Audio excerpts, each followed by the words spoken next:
That's right. You know, and one thing I think, speaking of parents and a lot of folks that are watching your show, you know, they're going to have data to look at. So if their child's ready to go into a third grade or into a high school math course, you know, there's no reason they shouldn't be able to see. So how does it go with that teacher over time? How is that building doing? You know, that one high school versus the other one. Sure. It's a light of day issue, and this is a democracy, and people should have access to that kind of information. Well, you know, I recall when my son was in the 4th grade. I was in the military, and he'd been in a lot of schools. We were at Fort Benning, Georgia, and the teacher was from New Jersey.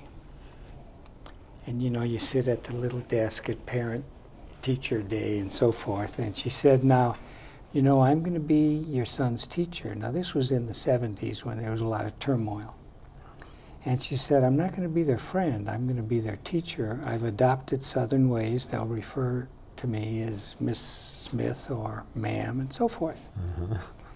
And she said, in the back of the room, there's a little file cabinet, and each child has a folder, and everything they do, I'll write on it, put it in that folder, and every Friday it'll come to you.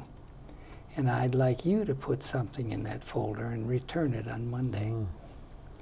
And she said, I make it a point to see that every child laughs at least once a day,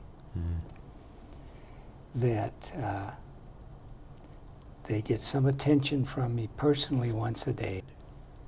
That was the whole bill. It wasn't just that she was a very good technical teacher. Yeah, that's a great story. It's a great story. And now, when you get into the idea of merit-based pay, that's always been kind of a stickler on deciding how you're going to implement that.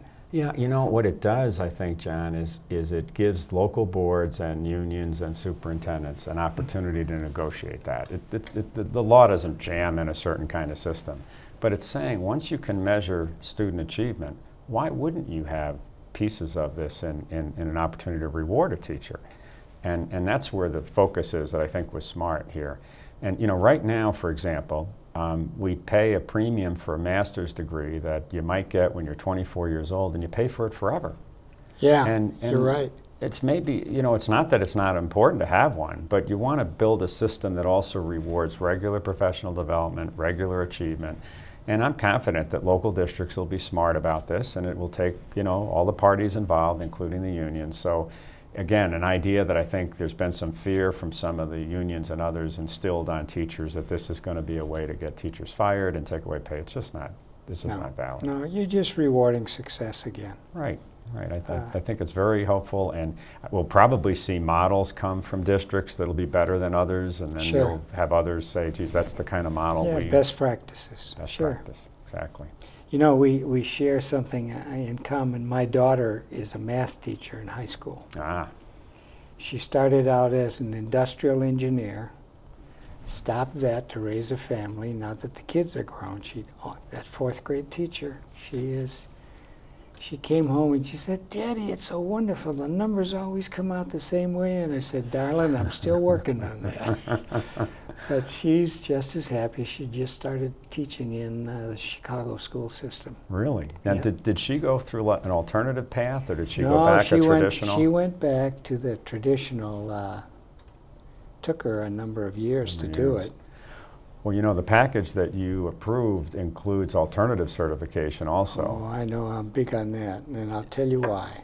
Please. You remember a program called Troops to Teachers? Oh, sure. We manage it in the department. That's right, but the problem still is if I am an engineer in the military, and I've been building bridges and everything for years, if I were to go to the dean of the engineering department, tell him what I've been doing, and ask for some constructive credit, the dean would look at what I've done and so forth. He'd say, yeah, you're excused from these 3 hours, 6 hours, whatever.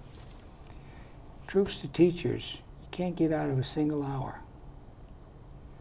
And the difficulty there, you're not going to get a 40-something male or female experience in the world and so forth. They don't have 3 years to give, right? with a family. Yeah. That's why I was so interested in alternative certification. And by that, I don't mean knowing all there is on how to approach students and so forth. But if you're already a subject matter expert, you ought to get some credit for it. Yeah, absolutely.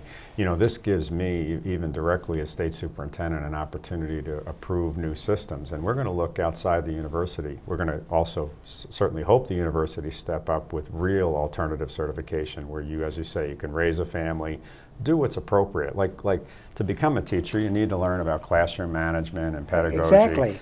But the content, as you said, isn't something that we should be repeating when you're 40 years old. So we're going to be very proactive about inviting other institutions. It could be everything from an ISD to an association to a nonprofit to get in on this. And I mean, I hope the lead is still going to be the universities because they do a great job on traditional. Yeah. But they have, in most cases, been resistant to making it, as you and I have inferred, you know, to not have everyone go through pretty much all the credits. Yeah. And besides, we have a math and science shortage right now. We've got this one big resource this state has, unfortunately, in one sense, is the number of engineers that have been laid off. Mm-hmm. Well, what better than to take those folks and in a relatively quick way get them into the classroom? Sure. And you know, I think the reason there was resistance for so many years is the other side of the argument is it's offensive once in a while to go to, let's say, a party or whatever, and someone says, I could go teach in the middle school tomorrow. And I'm thinking at times, well, you know what? Let's let you try that. Yeah, that's you right. think it's that easy, but in fairness, it's this compromise, and the compromise is you need to learn about classroom management and how to work with kids, but you don't need to repeat the content. That's the compromise we've come up with. That's what my daughter said. Daddy, the math part is easy. It's the classroom management that is new for me. It's hard. My daughter has 180 kids a day in 5 classrooms with different courses, and it is very difficult. I mean, it's harder than most people think, and as a result, I think this is a perfect compromise. Great. And let's see, we have House bills now. We have 47, 87, and 88.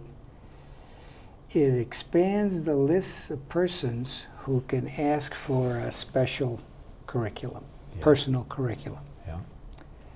It requires the establishment of a list of lowest performing schools. We identify them, and we set up a mechanism to improve them. Right. And that's not punishment now. We just want them to get better, and we want to help them any way we can in achieving that. And then it raises the dropout age to 18. I got to tell you, I had most problem with that one. Yeah. But as part of the compromise, I voted yes. Yeah.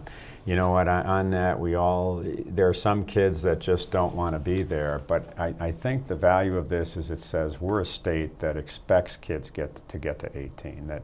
And not just leave early, and that we should accommodate their needs. It might be the virtual learning or the online learning, and it helps us do that. In terms of 5%, I need to tell you candidly, it's the most challenging for us as a department.